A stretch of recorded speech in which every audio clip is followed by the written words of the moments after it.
My son called and said softly, "Mom, I'm sorry, but there was a mistake with the booking. Your cabin had to be canceled. You'll stay home to look after the dog, so you don't risk your health at your age."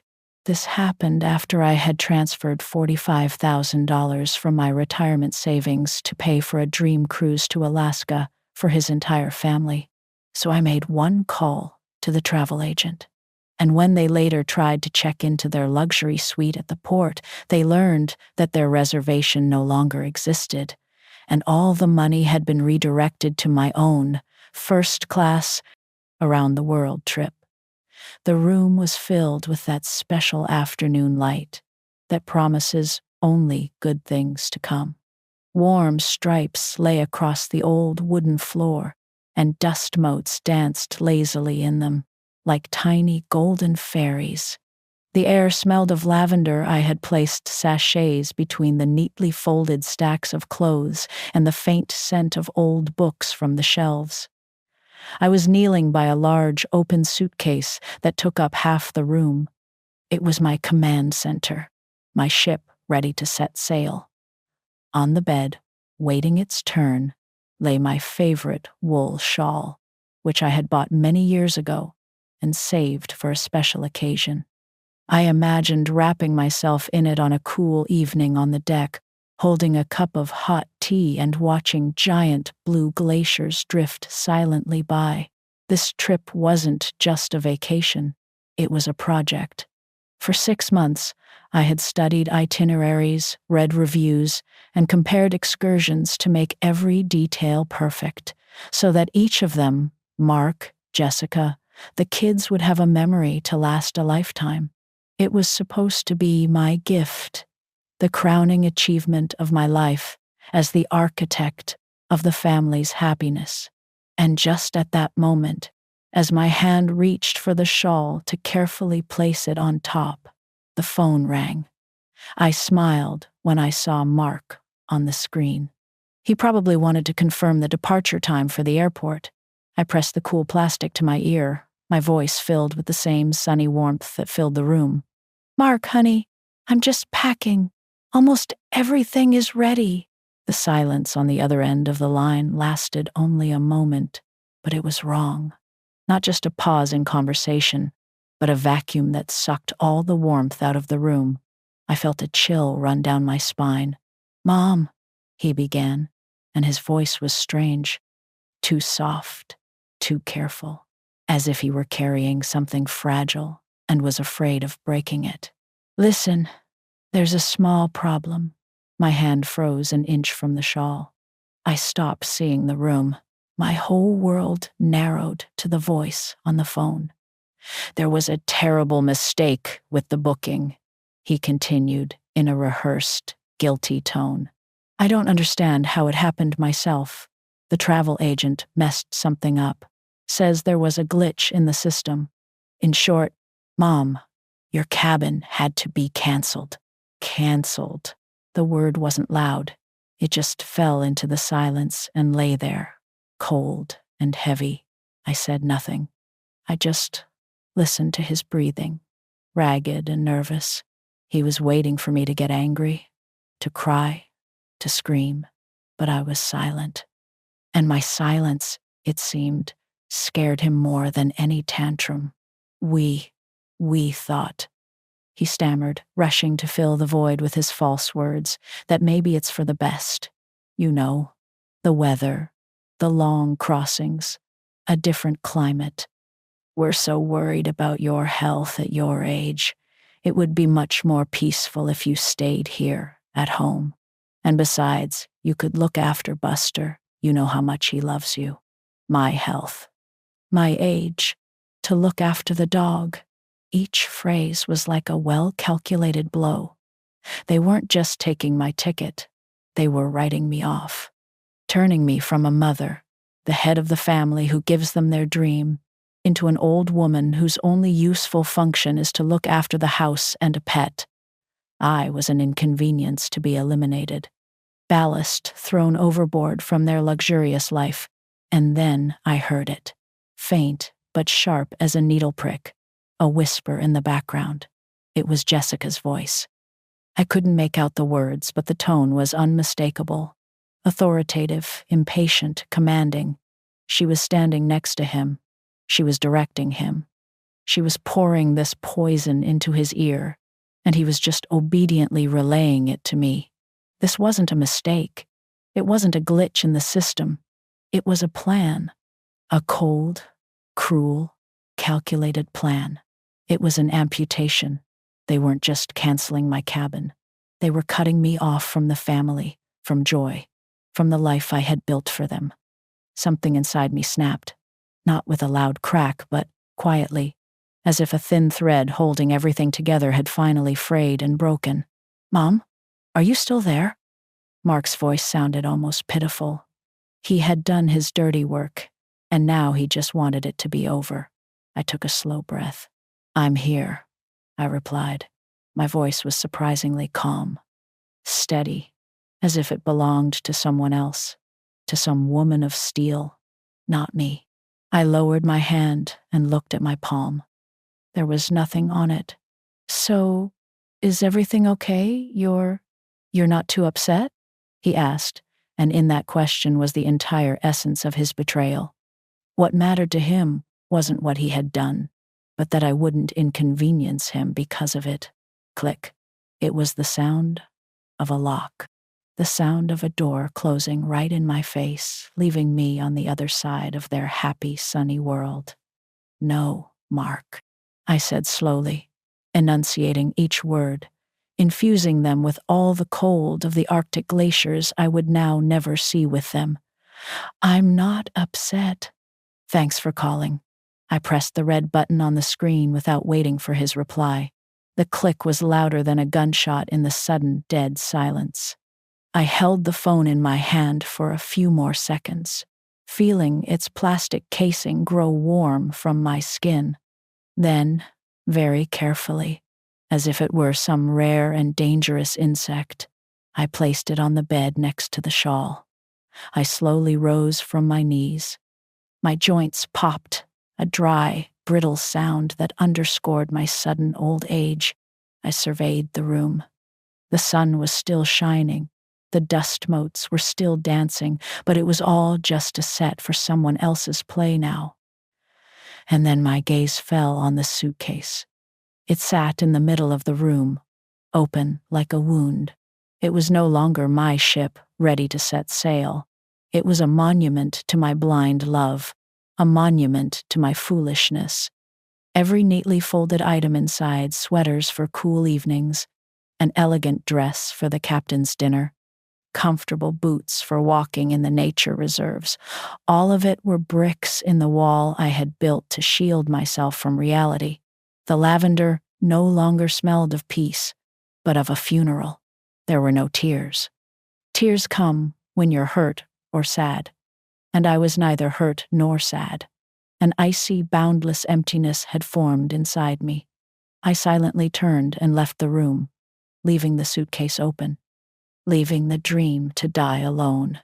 I don't remember how my legs carried me from the bedroom to the study, this short walk down the hallway, a path I had taken thousands of times, turned into a journey through a fog. Every creaking floorboard under my feet sounded too loud in the deafening silence of the house. The walls, hung with photographs of a life I had considered my own an hour ago, now seemed like museum exhibits. There was Mark in his graduation gown. I had worked 2 jobs to pay for his college. There we all were at Christmas, Jessica smiling, her perfect smile. I remember spending 3 days in the kitchen preparing her favorite dishes. These images no longer brought warmth. They were like exhibits in a criminal case, witnesses to my long, blind devotion.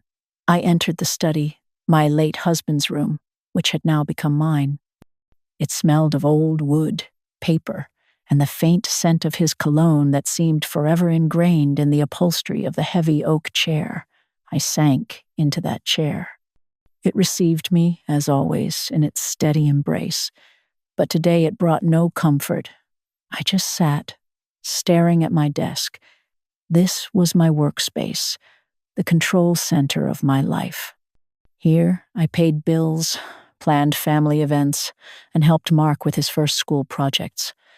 And right there, in the center of the desk, laid out neatly, were the cruise documents.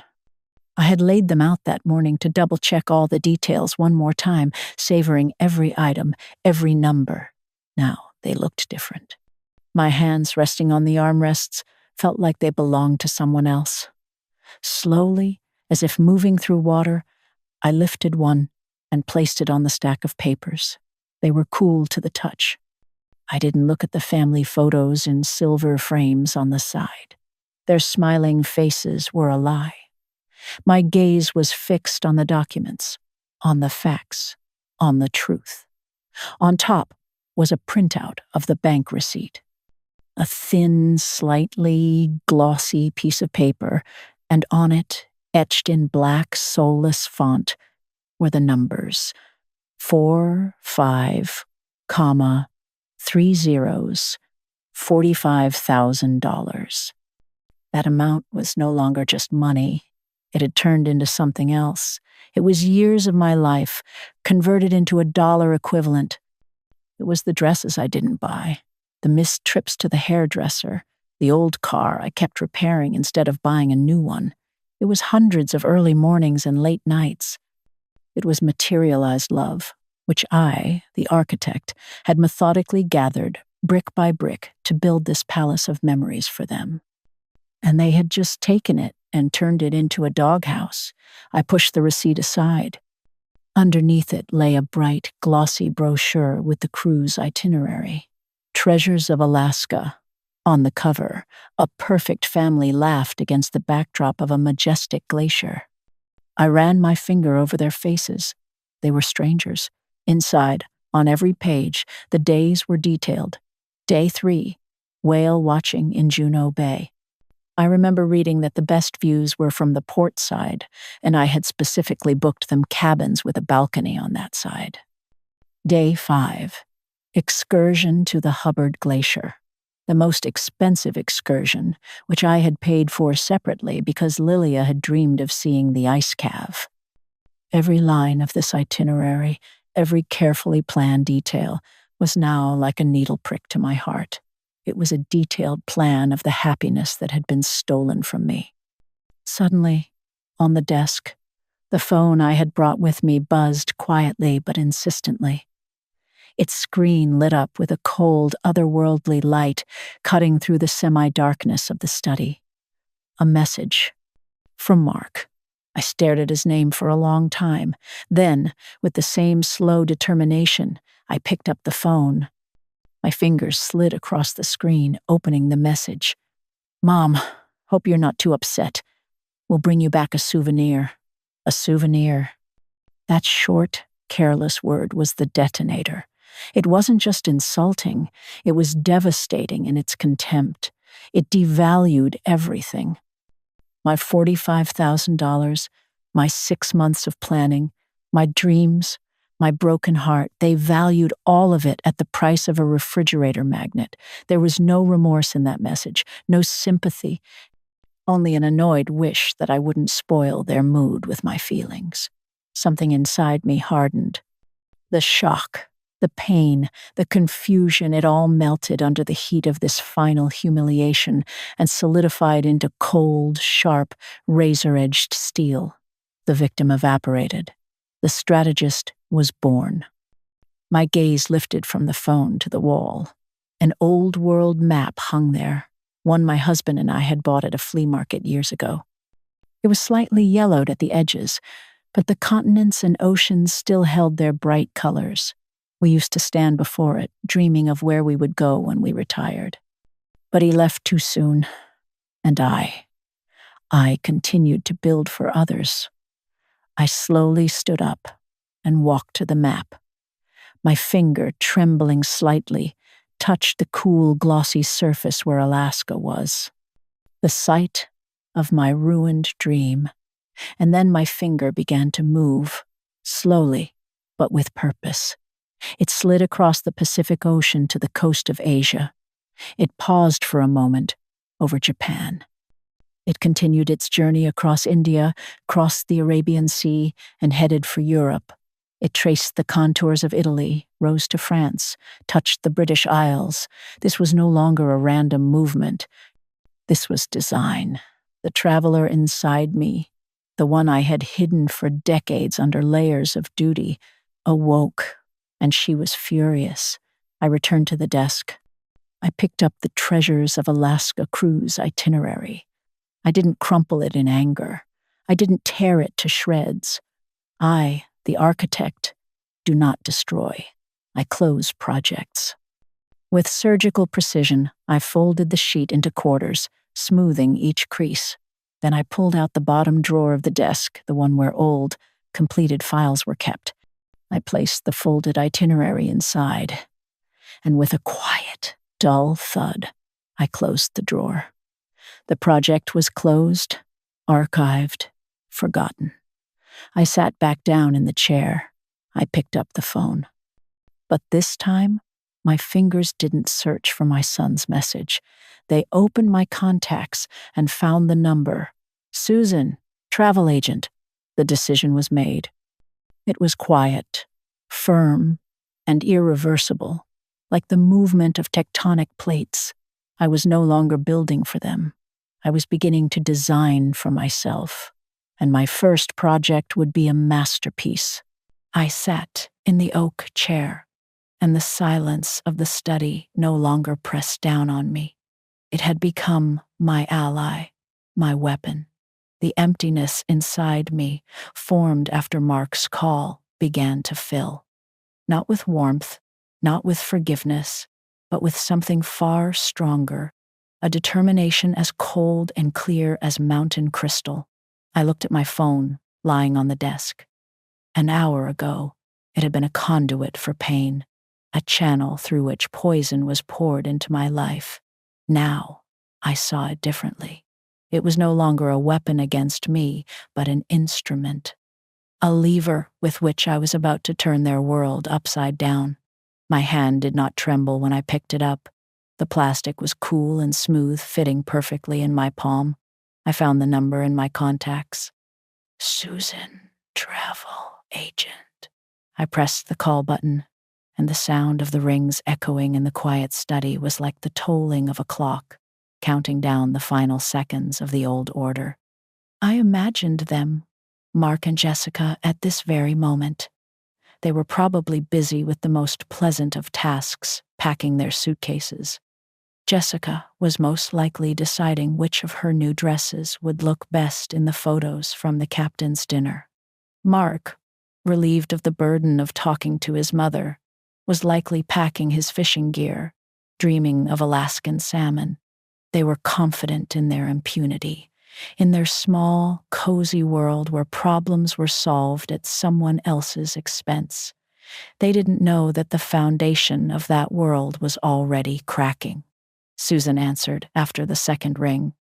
Her voice, just as I'd expected, was professionally cheerful, filled with the kind of manufactured enthusiasm common to people who sell dreams to others. Carol, good afternoon. How are the pre-trip jitters? I was just about to call you to confirm the details for the helicopter tours. You must be getting so excited to see those glaciers from a bird's eye view. I pictured her in her office, surrounded by bright posters of cruise ships and exotic landscapes that promised happiness for a price. She was selling a picture. And I had just realized that my whole life, I'd been trying to buy the wrong one. Good afternoon, Susan. My voice was calm, businesslike. Not a note of pity, not a shadow of anger.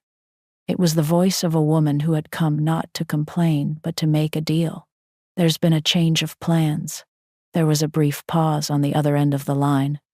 The cheerfulness in her voice vanished, replaced by a cautious note of professional concern. Oh, is everything all right, Carol? Any health issues? I smiled faintly. How quickly everyone remembered my health when it was convenient for them. My health is excellent, Susan, better than ever, I replied. And the plans? The plans are becoming perfect. I need you to cancel booking number 74 Bravo Alpha 6, the Treasures of Alaska cruise. Cancel? Her surprise was genuine and loud. I could hear her stop typing and probably sit up straighter in her chair. But Carol, that's a family booking. It's paid in full. A cancellation this late. There will be significant penalties. Are you sure? Absolutely. I stressed every syllable. Yes, Susan. Cancel it. The entire thing. All the tickets. All 3 cabins. All the excursions, including the helicopter. The whole booking. In its entirety. I want it wiped from your system as if it never existed. Silence. This time it was longer, filled with the sound of rapid clicking on a keyboard. She was checking the details. She was a professional. She didn't ask unnecessary personal questions, but I could feel her mind working, piecing together this strange puzzle. A woman her age, calling with such an icy, almost robotic calm to single-handedly annul a dream family trip worth a small fortune. She had probably seen all sorts of things in her line of work, but I sensed this situation intrigued her. All right, Carol, I see your booking. I can do that. According to the contract, for a cancellation less than a week out, there is a 30% penalty fee. The remaining funds will be returned to your account within 5 business days. No, I interrupted her, softly but firmly. The word landed in the quiet study like the strike of a gavel. Do not return them to the account.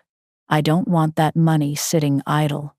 I want you to redirect all of it, every last cent, including what's left after the cancellation fees, toward a new booking.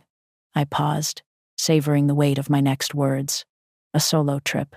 For 1 passenger only. Another pause. This time, it was filled not with surprise, but with understanding. When Susan spoke again, her voice had changed. The professional cheerfulness was gone without a trace. In its place was a quiet, respectful seriousness. She got it. She had gone from being a seller of dreams to a silent conspirator. For 1 passenger, she repeated, and I could hear her jotting something down. I'm listening, Carol. Where would you like to go? I leaned back in the chair and looked at the world map on the wall.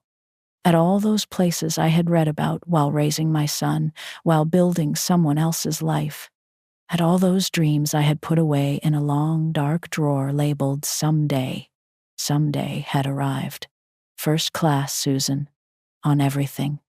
The best airlines, 5-star hotels with views of landmarks, private guides where possible, no compromises, no cutting corners. I want every dollar I planned to spend on their memories to now work for mine. I paused, tasting each word like an expensive wine. We'll start with Paris. I could almost hear Susan's smile on the other end of the line. It was no longer a professional smile, but a genuine, conspiratorial one from a woman who understands another woman. Paris. An excellent choice to begin, she said, her voice filled with a new, real warmth and promise. I'll handle everything, Carol. I'll take care of it personally. I'll find the best flights. Book a room with a view of the Eiffel Tower. I will arrange everything. This will be the trip of a lifetime. I know, I replied. Thank you, Susan. We said our goodbyes. I placed the phone on the desk. It lay there quietly, having fulfilled its new, liberating function. I looked at my hands. The same hands that had changed diapers, cooked thousands of meals, worked 2 jobs. The hands of an architect. And for the first time in many years, I felt not fatigue, but a power pulsing through them. The power not only to create, but to destroy, to make way for something new. I didn't think about Mark and Jessica, who would soon, at the port, with suitcases in hand, and bewildered children beside them, be met with a void where their names should have been on the passenger lists. Their future humiliation brought me no malicious joy. It simply had nothing to do with me anymore. A different feeling filled me, a quiet, deep, almost solemn triumph. The triumph of an architect who had just demolished an old, rotten structure and now stood before a cleared lot, holding the blueprints for her grandest, most audacious creation yet. The first-class lounge at the international airport was a world insulated from chaos. Here, time moved more slowly. The air was cool and smelled of expensive leather, the subtle scent of coffee, and the promise of faraway journeys. Beyond the vast panoramic windows, giant airplanes, like serene metal whales, glided silently along the tarmac.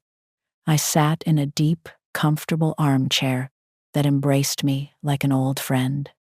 On the low table before me sat a porcelain cup with a perfectly frothed cappuccino. I held it with both hands, feeling the warmth seep into my palms. I knew that at this very moment, hundreds of miles away, in a noisy, crowded, and sweltering port terminal, a very different performance was beginning. There, the air was thick with the smell of diesel fuel, salt water, and 1,000 irritated bodies. There, children were screaming, loudspeakers were announcing incomprehensible information, and people were pushing through queues, dragging their overly heavy suitcases behind them. The contrast was almost palpable. I was in an oasis of calm of my own making, while they were in the epicenter of a storm they themselves had sown. I felt no malicious joy, no nervous anticipation. I felt like a scientist observing an inevitable chemical reaction. I had mixed the reagents. All that remained was to calmly record the result. My phone, lying on the table next to my cup, came to life. Its screen lit up, cutting through the soft lighting of the lounge with a sharp, cold light. A name pulsed on the screen. Mark. I didn't answer. I didn't even move. I just watched his name appear and disappear, like a distress signal from a sinking ship. The call stopped. I took a small sip of coffee. The bitterness of the drink and the sweetness of the milk foam balanced each other perfectly. A minute passed, and the phone buzzed again. This time, it was a text message. Mom, there's some kind of misunderstanding here. We're not on the passenger lists. Can you call the agent? They must have mixed up the last name. I reread the message twice. Misunderstanding. Mixed up. He was still living in a world where he was the center of the universe, and I was his personal customer support operator, responsible for fixing any inconvenience in his path. His first thought wasn't that something was wrong with him, but that the system had failed. And, of course, it was my job to fix it. It hadn't even occurred to him that I could be the cause of the problem, not the solution. That blind confidence in his own rightness and my limitless functionality was more insulting than any curse. I put the phone down and watched a plane as it lifted off the ground. It rose into the sky, light and free. The phone didn't let me enjoy the sight for long. It practically exploded. It was no longer a single vibration, but a continuous, hysterical buzzing, a flurry of short messages, one after another. The name on the screen had changed. Jessica. Jessica. Carol. What is this? Jessica. They're telling us our reservation is canceled. Is this some kind of joke? Jessica. What did you do? Jessica. The company representative said the funds were redirected. I don't understand what's happening. Jessica. Call and fix this immediately. Right now. The children are crying. The last sentence made me smile faintly. The children are crying. Her favorite tool of manipulation. I pictured the scene. The kids were probably just whining from the heat and boredom. But in her retelling, it would become a tragedy of ancient Greek proportions. I could see her face, distorted not by concern, but by fury. She wasn't losing a family vacation. She was losing status. She was losing the opportunity to post hundreds of photos of her perfect life on Instagram. She was losing control. And for a woman like Jessica, Losing control was worse than death. She wasn't mourning lost memories. She was mourning a lost investment. Then came a voice message from Mark. I didn't play it right away. I slowly finished my coffee, placed the empty cup on the saucer, and dabbed my lips with a napkin. It was my little ritual, my way of showing myself that I was in complete control of the situation.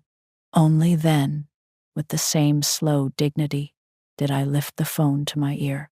Even through the speaker, I could hear the chaos of the terminal in the background, the roar of the crowd, the garbled announcements. And against this backdrop of chaos was my son's voice, distorted with anger and powerlessness. This was no longer the soft, guilty tone he had used to deliver my sentence. This was the shriek of a wronged child who'd had his toy taken away. I can't believe you would do this to us, to your own family. You've ruined our family vacation. The vacation the kids were so looking forward to. Do you have any idea how they feel right now? And all over some little thing, just because we asked you to stay. You've always been selfish, but this, I just can't believe it. I turned off the message halfway through, but one word stuck in my mind like a shard of glass. Trifle. He called it a trifle. My $45,000, my 6 months of planning, my trampled heart, my destroyed role in the family, my demotion to the function of a dog sitter. All of that, in his world, was a trifle. And in that moment, I finally understood. He had never seen times me. He saw a resource, a function, a convenient accessory to his life. And when that accessory suddenly showed a will of its own, he didn't feel remorse for his actions. He felt outrage at a system failure. In that second, he ceased to be my son. He became just a stranger, a disappointed man. The phone continued to vibrate, bursting with calls and messages, but I no longer looked at the screen. It had transformed from the source of my pain into the scoreboard of their hysteria, a wall of honor for a victory I had won in silence, without saying a single word in response. Suddenly, amidst the chaos of notifications, one appeared that made my heart ache this time, with warmth, from Lily. Lily, Grandma, I heard Dad yelling at Mom that it was her idea. She made him call you. They're having a horrible fight right here at the check-in counter. Everyone's staring. I just wanted to say, you did the right thing. I love you. I brought my fingers to the screen and gently touched the heart at the end of her message. There it was, the moral validation, proof that my love, my values, had not been in vain. They had just been addressed to the wrong person. They had taken root, but in a different garden in my granddaughter's soul. A single tear, hot and salty, rolled down my cheek. It was not a tear of grief or anger. It was a tear of relief, a tear of liberation. I wiped it away with the back of my hand. Over the loudspeaker, a pleasant female voice announced the boarding for my flight to Paris. I stood up and picked up my carry-on bag. Then I took my phone and did what I should have done a long time ago. I didn't turn it off. I simply switched it to silent mode. Let them scream into the void. I can't hear them anymore. I walked toward the boarding gate, and every step was light. Outside the window, the sun glinted off the wing of my plane. I walked on, without looking back. The phone was silent in my bag, and I felt light.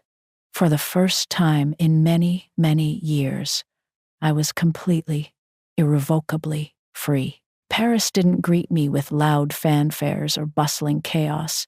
It received me in a quiet, elegant embrace, like an old lover who had been waiting for me my whole life. For the first few days, I didn't do anything touristy. I simply existed. I walked. I wandered the narrow streets of the Latin Quarter, where the air was thick with the scent of freshly baked baguettes, strong coffee, and the pages of old books. I sat in small cafes in Montmartre, holding a cup of hot chocolate as thick as melted velvet, and watched the people, watched them argue, laugh, kiss, living their small yet so important lives. I listened to the melodic hum of the French language that surrounded me like a soft blanket. For the first time in decades, I was anonymous. I wasn't a mother, not a mother-in-law, not a widow. I was just a woman, sitting in a cafe in Paris. And that feeling was more intoxicating than any wine. My phone, switched to silent mode, stayed quiet in my purse. After that initial barrage of messages on the day of my departure, a deep, deafening silence had followed. They were probably waiting for my response, for a scandal, for tears, for pleas, for any reaction that would confirm their power over me, their ability to cause me pain. But I gave them nothing. I left them with a void. And I knew that for people like Jessica who thrive on drama and attention, this silence, this complete lack of reaction, was the most sophisticated and cruelest punishment. She couldn't argue with silence. On the third evening, I decided I was ready, not for revenge, but for a celebration. I ordered dinner to my room. My hotel was one of those old, elegant buildings with tiny wrought iron balconies, and mine looked directly out onto the Champ de Mars. Before me, in all its lacy metallic majesty, stood the Eiffel Tower. I watched as dusk settled over the city, and then suddenly, at 9 o'clock sharp, it burst into 1,000 golden lights, twinkling against the velvet sky. It was a sight so beautiful it took my breath away. On the table, covered with a white cloth, was a bottle of champagne in a silver ice bucket and a single tall flute. As the young waiter who brought the order was about to leave, I asked him for a favor. "Could you possibly take a picture?" I asked, holding out my phone. "Of course, madame," he said with a warm, genuine smile. I took the flute, filled with sparkling bubbles, and raised it in a slight toast, looking directly into the camera. And in that moment, I smiled. It wasn't the strained, polite smile for family photos I had grown accustomed to over the years. This was something entirely new, something that came from the very depths of my newly discovered soul. A genuine, slightly tired, but absolutely, undeniably happy smile that I could physically feel finally reached my eyes, making them shine brighter than the lights on the tower behind me. The shutter clicked. The waiter handed me back the phone. "Magnifique, madame," he said quietly. "You look très heureuse." Very happy. I looked at the picture, and for a moment I held my breath. The woman in the photo was familiar, yet at the same time, I was seeing her for the first time.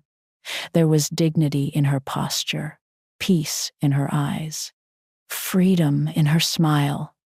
Against the backdrop of 1,000 Parisian lights, she herself shone with her own inner light. It wasn't just a photograph. It was proof that I had survived. More than that I had begun to live. I didn't do it out of anger or a desire to hurt them. I did it as the final act of the architect. I was building my new life, and this photograph was its cornerstone, the first document certifying its existence. With firm resolve, I opened my gallery and selected the shot. Then I opened my messenger app. My fingers hovered over 2 chats. The first was the family group, the Williams family, the site of my recent execution. The second was my Facebook page, where all their friends, colleagues, and neighbors were the entire audience for whom they loved to perform the play of their perfect lives. I didn't hesitate for a second. First, I sent the photo to the family chat, without a single word, without a single emoji, just the image, a silent, elegant, devastating fact. Let them look at the woman they tried to lock at home with a dog. Let them see where she is now. Then I opened Facebook. I uploaded the same photo, and beneath it, instead of a long explanation or bitter accusations, I wrote a single, carefully crafted line. Sometimes you have to cancel one trip to begin the journey of a lifetime. Cheers from Paris. I hit post. And then I did the most important thing. I put the phone down on the table, screen side down. I didn't wait for a response. I didn't refresh my news feed. I was completely indifferent to what they would say or do. Their reaction was no longer a part of my world. My world was the twinkle of the lights on the tower, the cool evening air on my skin, the taste of champagne sparkling on my tongue. I took a sip. It was the taste of victory. A minute passed, then another.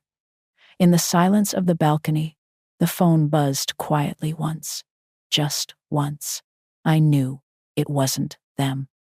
They would be silent, paralyzed by the poison of their own public humiliation. Any word from them now, an excuse, an accusation, a plea, would look pathetic. They had been erased. Their story in my life was over. Out of curiosity, just for a moment, I turned the phone over. A single notification glowed on the screen. The first like and the first comment on my Facebook post. From Lily. Lily, Grandma, you are incredible. That was all, and it was more than everything. It was the public verdict. It was an act of love and loyalty that rang out loudly in their humiliating silence, like the starting pistol for my new life. I smiled, switched the phone back to silent, and didn't touch it again that evening. Before me was an entire city, glowing with promises. Ahead of me was an entire life, waiting to be built. And I raised my glass, this time in a toast, to the shimmering lights and to the woman I saw in the photograph. To me, I whispered, and I took another sip of freedom. My life was no longer a straight line, leading from one duty to the next. It had become a map, covered with interwoven routes, each one leading to a new discovery. The walls of my house, once the boundaries of my world, were now just one of many points on this map, a quiet harbor where I would occasionally return to repack my suitcase. But my true home had become the journey itself. A few weeks later, Paris was behind me, the first brilliant chapter in my new book. I found myself in Italy, on the sun-drenched terrace of an old Tuscan villa, where the air was thick with the scents of rosemary, ripe tomatoes, and blossoming lemon trees. I had come here for a week-long cooking class, a spontaneous decision made over a cup of espresso in a Florentine piazza. My hands, accustomed to hard work and meticulous planning, were now elbow-deep in flour. I laughed, clumsily but enthusiastically trying to roll out pasta dough. Across from me sat Elena, a spirited Italian woman in her 50s and the owner of the villa, her laughter as warm and sunny as the land around us. At the large wooden table, others worked alongside me. David and Margaret, a retired couple from Australia who had sold their house to travel the world. Anya, a young programmer from Berlin on a sabbatical to reboot her life. We didn't talk about who we used to be. We didn't discuss losses, disappointments, or betrayals. We talked about how much Parmesan would be enough for the sauce and whether the local Chianti would pair well with our pasta. We were a community, bound not by blood or obligation, but by the simple, pure joy of the moment. And for the first time in many years, I felt like I was part of something real. In the evenings, when the cicadas began their concert and the sunset painted the sky in shades of peach and violet, I would sit with my laptop on the same terrace where we had breakfast. I started a blog. A simple, unadorned one. I called it The Architect's Travels. At first, I thought no one would read it, but I wasn't writing for others. I was writing for myself. I wrote not about what I saw, the monuments, museums, landscapes. I wrote about what I felt. building new memories on the ruins of old ones.